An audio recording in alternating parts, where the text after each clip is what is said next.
भारत माता की, भारत माता की, भारत माता की, भारत माता की। भारतीय जनता पार्टी के राष्ट्रीय अध्यक्ष श्रीमान नड्डा जी, राजनाथ जी, अमित भाई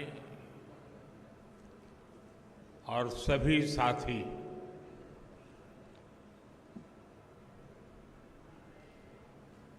आज सदस्यता अभियान का एक और दौर प्रारंभ हो रहा है।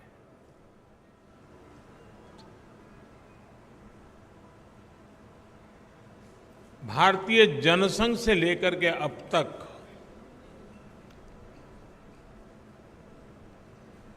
हमने देश में एक नई राजनीतिक संस्कृति लाने का भरसक प्रयास किया है।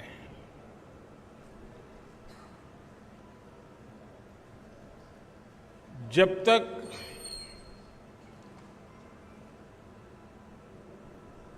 जिस संगठन के माध्यम से या जिस राजनीतिक दल के माध्यम से देश की जनता सत्ता सुपुर्द करती है, वो इकाई, वो संगठन, वो दल अगर लोकतांत्रिक मूल्यों को नहीं जीता है, आंतरिक लोकतंत्र निरंतर उसमें पनपता नहीं है, तो वैसी स्थिति बनती है जो आज देश के कई दलों की हम देख रहे हैं।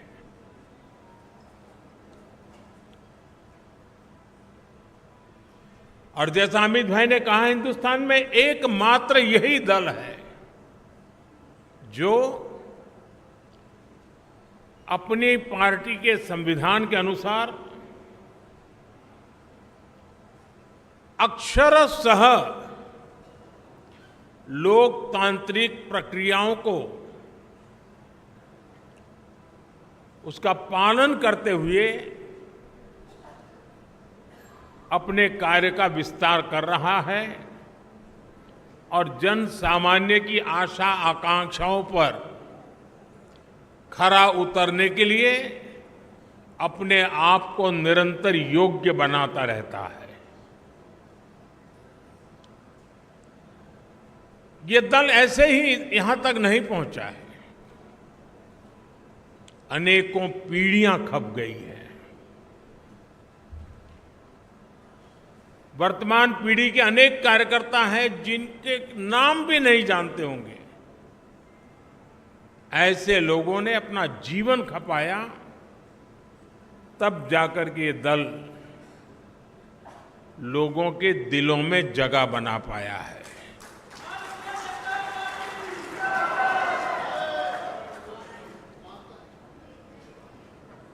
मैं जब राजनीति में नहीं था,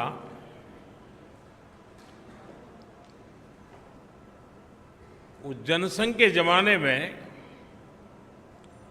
बड़े उत्साह के साथ अपने कार्यकर्ता दीवारों पर दीपक, उस समय जनसंघ का निशाना था, उसको पेंट करते थे।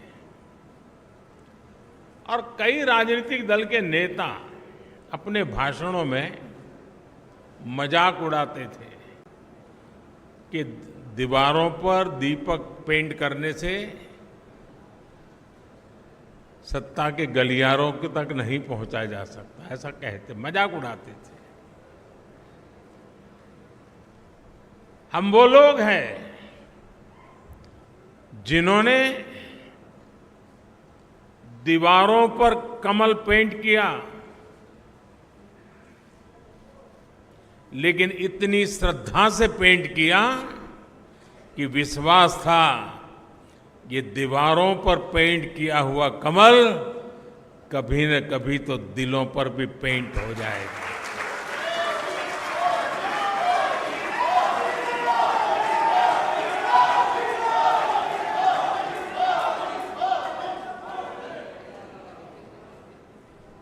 और कुछ लोग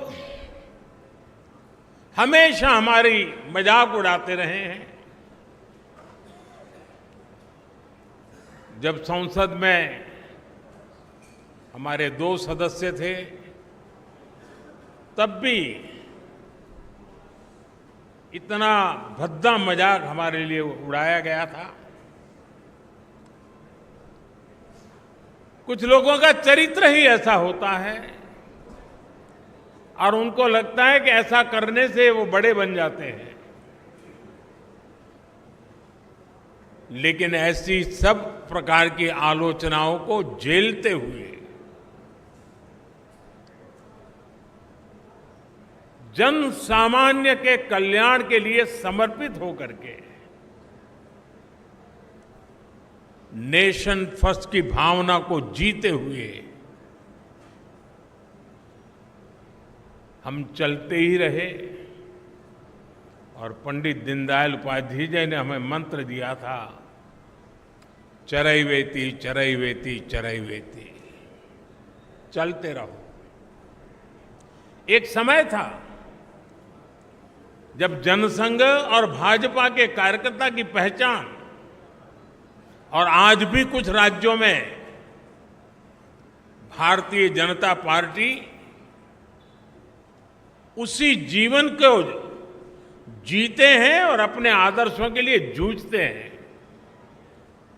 हमारे कार्यकर्ताओं के लिए क्या कहा जाता था, चाहे वो जनसंघ का कार्यकर्ता हो या भाजपा का, उसका एक पैर रेल में होता है और दूसरा पैर जेल में होता है।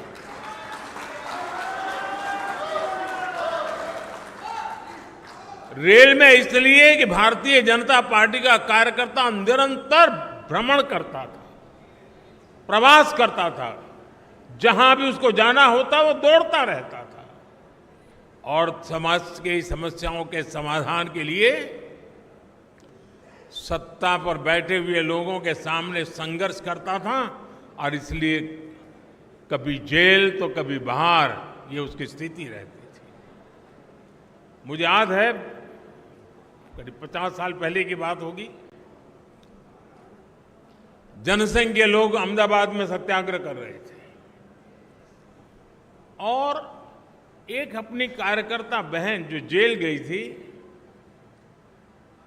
करीब करीब 1 महीना लोग सब जेल में रहे थे सिर्फ आंदोलन करने के लिए,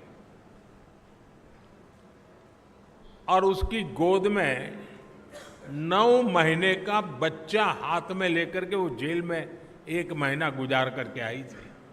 ऐसे जुल्म सहकर के ये पार्टी यहां पहुंची है।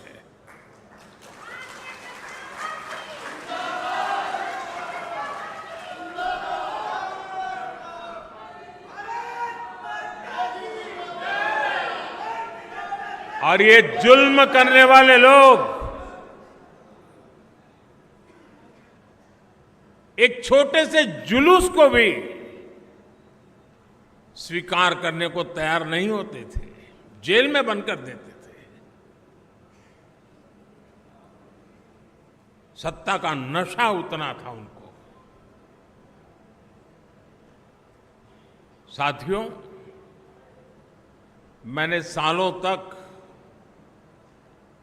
संगठन में ही काम किया है। मैं भी कभी इसी प्रकार की बैठकें लिया करता था, दौरा किया करता था, सदस्यता अभियान का हिसाब किताब किया करता था। और मेरी ट्रेनिंग इस काम के लिए प्रमुख रूप से हमारे माननीय सुंदर सिंह जी भंडारी जी ने की थी और वे इस विषय में बहुत आग्रही रहते थे। थोड़ा सा भी वो इधर उधर स्वीकार नहीं करते थे।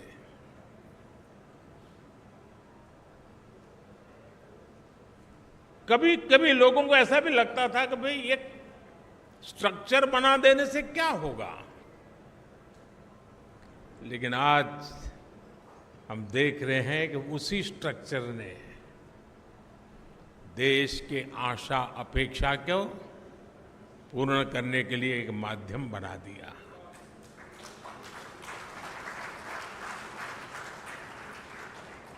अब हम सदस्यता के लिए जाएंगे। साथियों, ये सदस्यता कर्मकांड नहीं है। हमारे लिए सदस्यता यानी अपने परिवार का विस्तार है। हमारे परिवार में अगर किसी का जन्म होता है तो जितनी खुशी होती है, हमारे परिवार में शादी कर करके कोई बहू आती है तो परिवार के विस्तार का जो आनंद होता है, वो आनंद बीजेपी में जो कोई नया सदस्य बनता है, परिवार के विस्तार का आनंद होता है।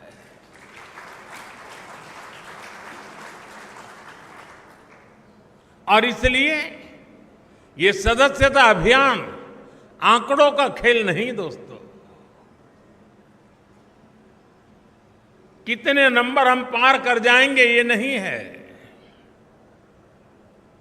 ये सदस्यता अभियान एक पूर्ण रूप से वैचारिक आंदोलन भी है और भावनात्मक आंदोलन भी है। और हमने संगठन की गाड़ी को उस पटरी पर दौड़ाना है जिसमें वैचारिक धार भी हो और भावनाओं से भरपूर भी हो,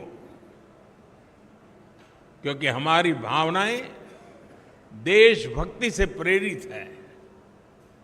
मां भारती के कल्याण के लिए, 140 करोड़ देशवासियों के कल्याण के लिए ये जो सदस्यता अभियान होगा, संगठन की रचना होगी, बूथ कमेटियां बनेगी। पहले हम सदस्यता अभियान करते थे और अब सदस्यता अभियान करें, कुछ चीजें हम नए तरीके से सोच सकते हैं क्या? जैसे ये जो सदस्यता अभियान होगा, उसी समय जो संगठन की रचना होगी,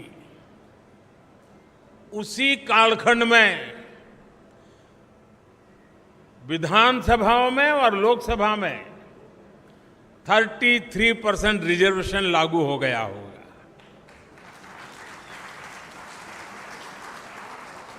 महिलाओं के लिए अगर ये 33% रिजर्वेशन इसी कालखंड में आने वाला है, तो क्या मेरी सदस्यता अभियान में मैं ऐसे सभी लोगों को जोड़ूंगा जो मेरे पार्टी के इतने महत्वपूर्ण निर्णय में अधिकतम महिलाओं को विजयी बना करके एमएलए एमपी बना सके?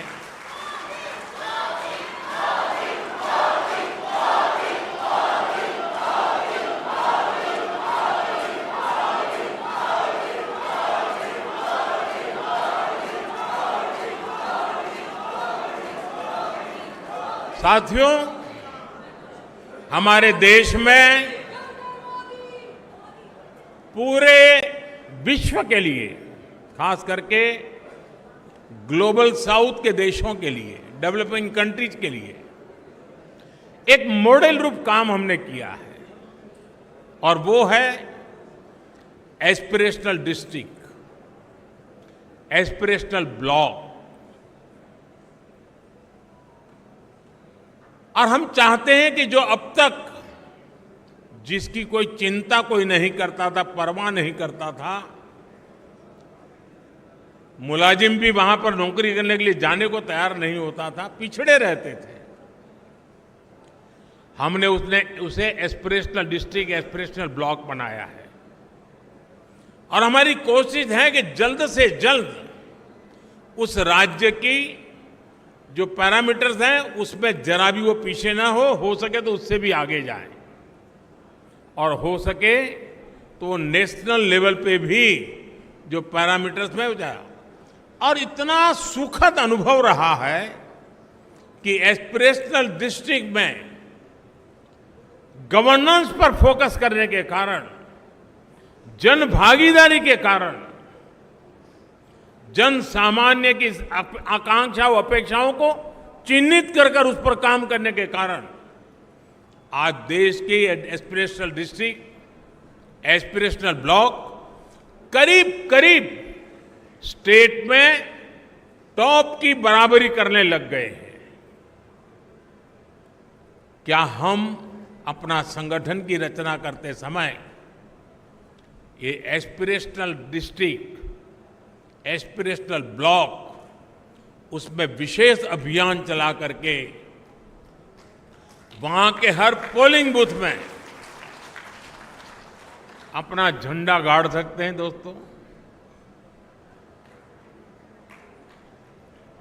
और हमें कागज लेके बैठना पड़ेगा, भाई मेरे इलाके में ये एस्पिरेशनल ब्लॉक है, उन एस्पिरेशनल ब्लॉक के अंदर इतने पोलिंग बूथ है, उस पोलिंग बूथ के अंदर मुझे इतनी मेंबरशिप का टारगेट है, मैं उसको करूंगा। हम प्रयास करें। आपने देखा होगा कि हमने एक बहुत बड़ा आमूलचूल परिवर्तन किया है। किसी समय हिंदुस्तान के आखिरी गांव के रूप में सीमावर्ती गांव जाने जाते थे और नेगेटिविटी का जन्म उस शब्दों में ही शुरू हो जाता था। हमने तय किया कि आखिरी गांव नहीं है, ये मेरे देश के पहले गांव हैं। अगर ये गांव हिंदुस्तान के सीमा के छोर पर है, अगर सूरज की पहली किरण आएगी पूरब में होगा, तो पहले उसी को स्पर्श करते हुए हम तक पहुंचेगी। वो पहला गांव है। और इसलिए हमने पूरी तरह बदला है विचार। क्या हम एक स्पेशल इकाई बनाएं? जो राज्य सीमावर्ती राज्य है, वे ये जो पहला गांव है उसमें सबसे पहले मेंबरशिप का अभियान चलाएं और पूरे के पूरे गांव को भारतीय जनता पार्टी का किला बना सकते हैं। और जो सीमा के आखिरी छोर पर बैठा हुआ वो गांव जब भारतीय जनता पार्टी का किला बनता है ना, तब वो भारत का किला अपने आप बन जाता है। तो मेरे लिए सदस्यता ये सिर्फ पार्टी का नंबर बढ़ाने के लिए नहीं, मेरी सदस्यता मेरे देश को मजबूत बनाने के लिए भी है। और इसलिए मैं उन गांवों को किला बना के छोड़ूंगा।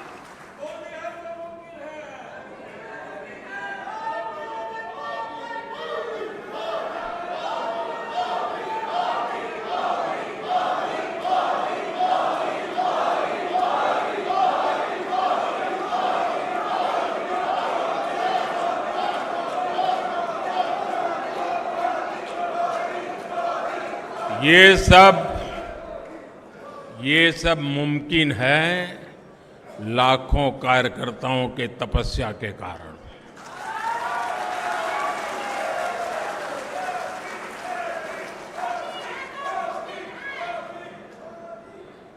साथियों, उसी प्रकार से जहां दो राज्य की सीमाएं मिलती हैं,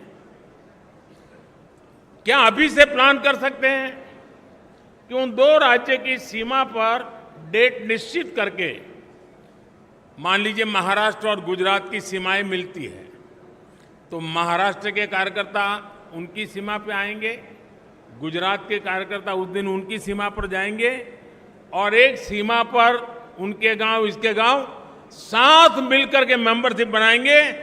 महाराष्ट्र का गांव होगा, वहां गुजरात के लोग भी नजर आएंगे, गुजरात का गांव होगा, महाराष्ट्र के लोग नजर आएंगे और उस स्टेट के बॉर्डर के सभी गांवों को मैं कवर कर सकता हूं। जब मैं कहता हूं एक भारत श्रेष्ठ भारत, मेरे एक भारत श्रेष्ठ भारत की ये जो रेखाएं बनी हुई है नक्शे पर, मेंबरशिप के द्वारा मैं महाराष्ट्र के गांव को, गुजरात के गांव को, वहां के दिलों को जोड़ने के लिए मैं मेरा कमल खिला सकता हूं क्या? और इसलिए मैं कहता हूं साथियों, ये सदस्यता अभियान मेरे देश का सामर्थ्य बढ़ाने के लिए है। हमने हमारे ट्राइबल इलाके, मुझे याद है एक सदस्यता अभियान के समय मैं हिमाचल में मेरा दौरा था, ये नड्डा जी के इलाके में, और मैं पहाड़ी क्षेत्रों में जाना चाहता था। एक पोलिंग बूथ पर जाने में मेरा 1 दिन लगता था, पहाड़ों पे चढ़ना पड़ता था, और वहां जाकर के 20-22 लोगों की मीटिंग करके मैं नीचे उतरता था। पूरा दिन मेरा चला जाता था, लेकिन मुझे आनंद होता था कि वहां कोई तो होता था जो पूछता था कि साहब ठंड बहुत है, पहले चाय पी लीजिए।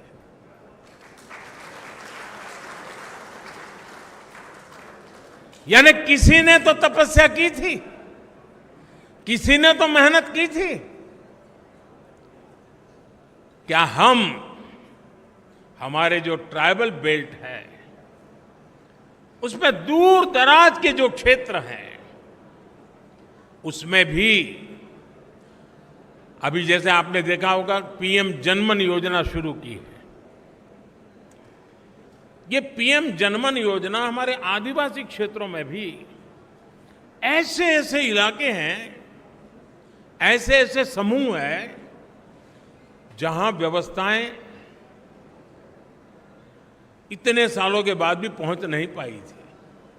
हमने पीएम जनमन योजना बना करके स्पेशल एफर्ट शुरू किया है। वो पॉलिटिकल वोट बैंक की ताकत नहीं है क्योंकि बहुत छोटी संख्या में है, लेकिन साथियों अगर उंगली का नाखून भी पक जाता है ना तो पूरे शरीर में दर्द होता है। वो भी तो मेरा शरीर के हिस्से हैं। वो दुखी हो, वो दुखी हो, पीड़ित हो, मेरे देश में मुझे भी उसकी पीड़ा होती है। इस पीड़ा का अनुभव करते हैं तब जाकर के पीएम जनमन योजना जन्म लेती है। सरकार तो पहुंचेगी, रोड भी बन जाएंगे, बच्चों का स्कूल में एडमिशन भी हो जाएगा, लेकिन कमल कौन खिलाएगा?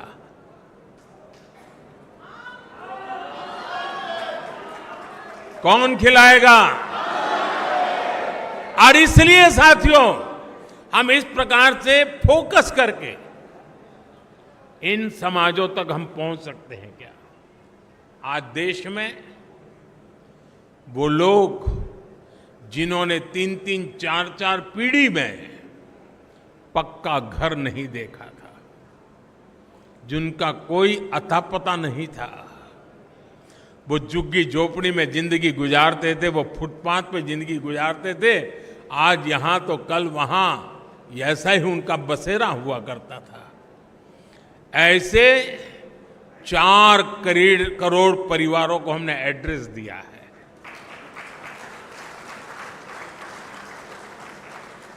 और जब जिंदगी में घर का पता तय हो जाता है ना तो मंजिल का पता भी अपने आप बनने लग जाता है।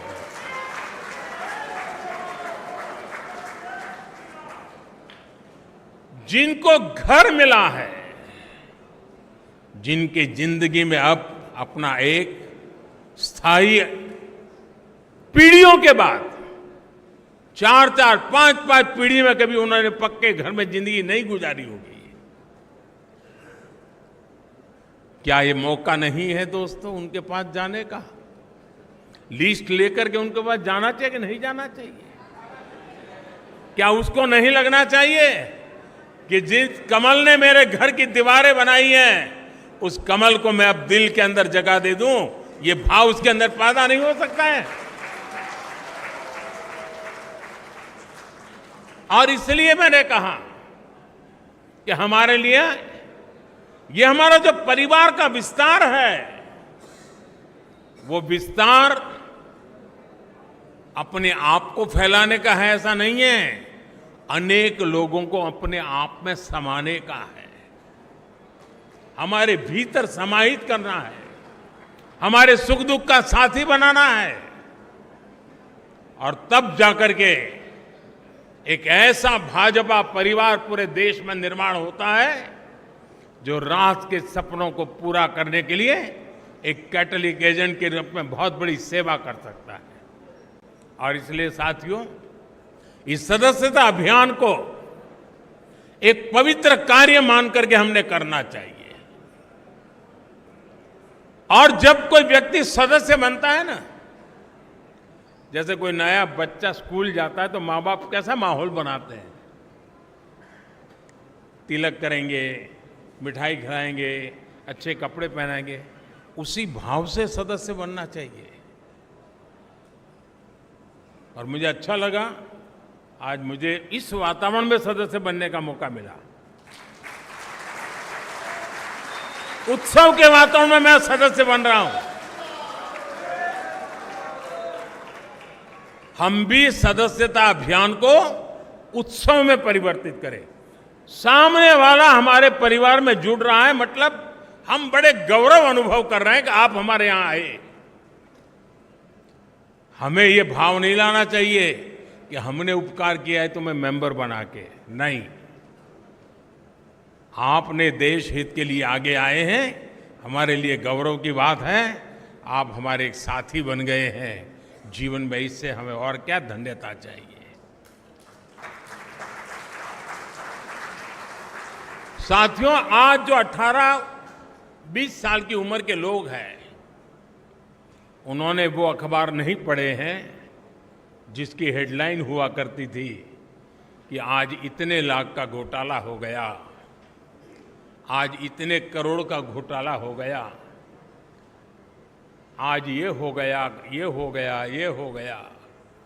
आज जो 18-20 साल के बच्चे हैं, उन्होंने ये पढ़ा नहीं है, उन्हें पता नहीं है कि 10 साल 11 साल के पहले देश की हालत क्या थे।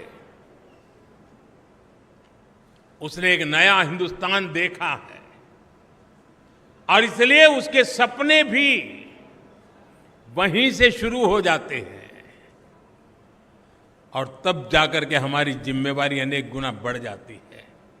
क्या हमारा दायित्व नहीं है कि 18 से 25 साल की एक पूरी पीढ़ी को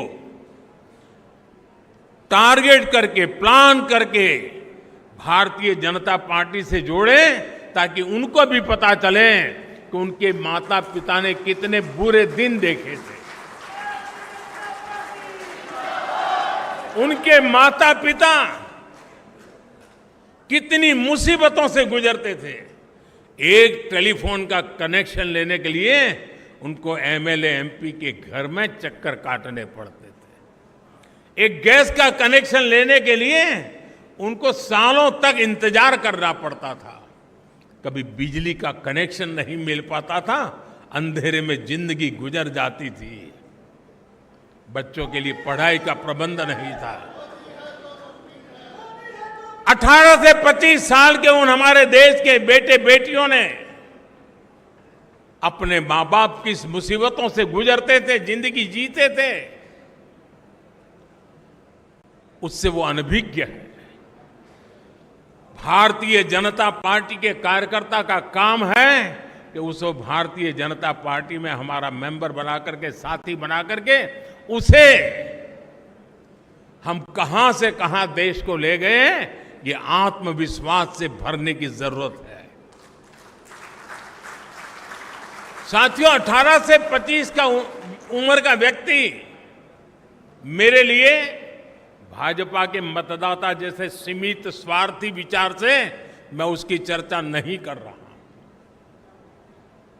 मेरे सामने 18-25 साल का उम्र का नौजवान, वो मेरे 2047 के सपने का सबसे बड़ी शक्ति का स्रोत है। 2047 में मेरा देश विकसित भारत बनेगा। आज जो 18, 20, 22, 25 साल का नौजवान है, वो उस समय 50 साल का हुआ होगा। उसकी जीवनी की सबसे ऊर्जावान समय देश विकसित भारत की यात्रा में होगा, उस समय उसकी जीवन की यात्रा चलती होगी। एक इतना बढ़िया संयोग होगा कि उसका सामर्थ्य हमें विकसित भारत बनाने के सपने पूरे करने में काम आएगा। और इसलिए विकसित भारत के सपने पूरे करने के लिए जिस सामर्थ्य की मुझे जरूरत है, वो 18 से 25 साल का मेरा नौजवान है, उसे हमने इस विचार से जोड़ना है, नेशन फर्स्ट के लिए, जीने के लिए जोड़ना है।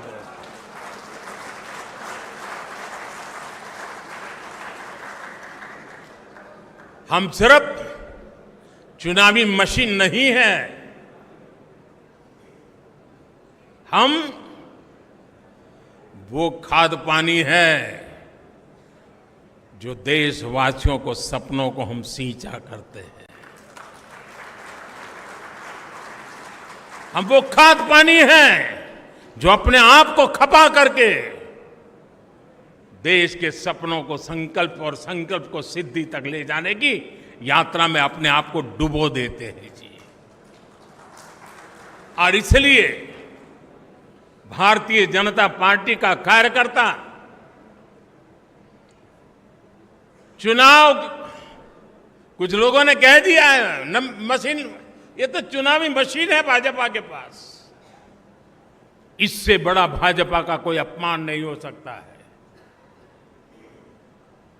अरे चुनाव जीतना ये तो मेरी पार्टी के कार्यकर्ताओं के निरंतर पुरुषार्थ और प्रयास के परिणाम एक बाय प्रोडक्ट है।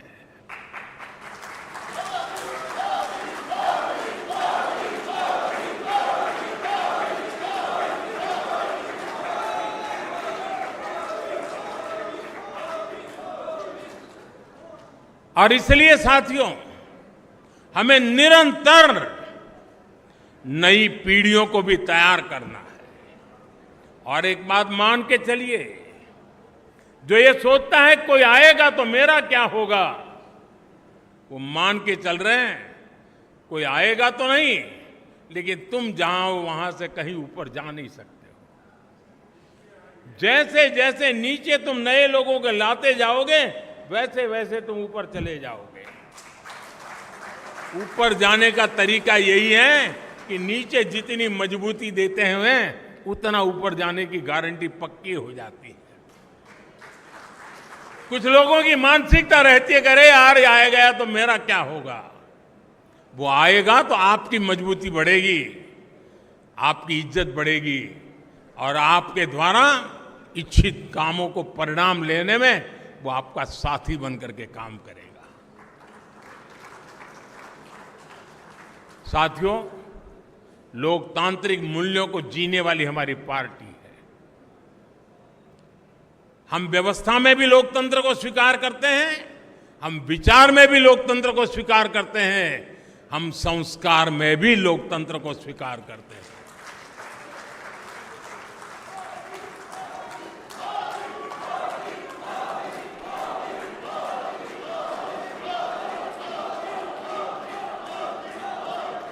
हमारा ये सदस्यता अभियान उस नई ऊंचाइयों को पार करने वाला बने, समाज के अधिकतम लोग के, मैं तो शुरू यही चाहूंगा आप अपने इलाके में कि जिस पोलिंग बूथ में सी ग्रेड का पोलिंग बूथ मानते हैं ना, सदस्यता अभियान वहीं से शुरू करो। जिसे आप पिछले 2-3 चुनाव में जिसको सी ग्रेड का पोलिंग बूथ मानते हैं, जहां पर आपको मिनिमम वोट मिले हैं, सदस्यता अभियान वहीं शुरू करना चाहिए। दोस्तों, चुनौती को चुनौती देना ये तो भारतीय जनता पार्टी की रगों में है।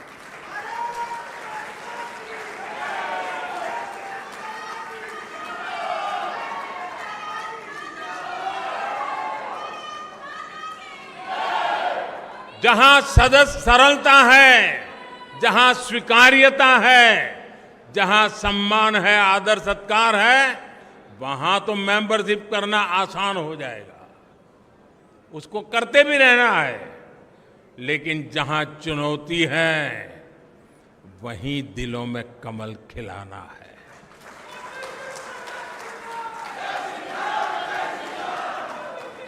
और हमारी कसौटी सीमा है साथियों, आज देश के गरीब का सबसे अधिक विश्वास हमारी नीतियों में है, हमारे निर्णयों में है, हमने लिए हुए रास्ते से मिले परिणामों में है। और इसलिए हमें उस सामर्थ्य के साथ आगे बढ़ना है। मुझे पक्का विश्वास है नड्डा जी के नेतृत्व में पार्टी की संगठन की शक्ति पूरी तरह लगी है, तब ये सदस्यता अभियान पुराने सारे रिकॉर्ड तोड़ेगी। ये सदस्यता अभियान अनेक नए बूथों तक पहुंचेगी।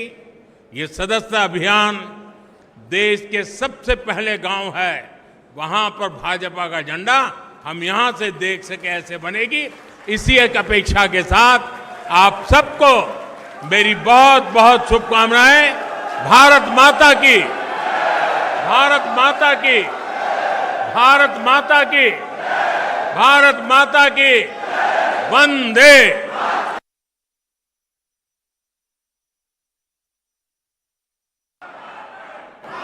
वंदे वंदे वंदे वंदे वंदे वंदे वंदे वंदे।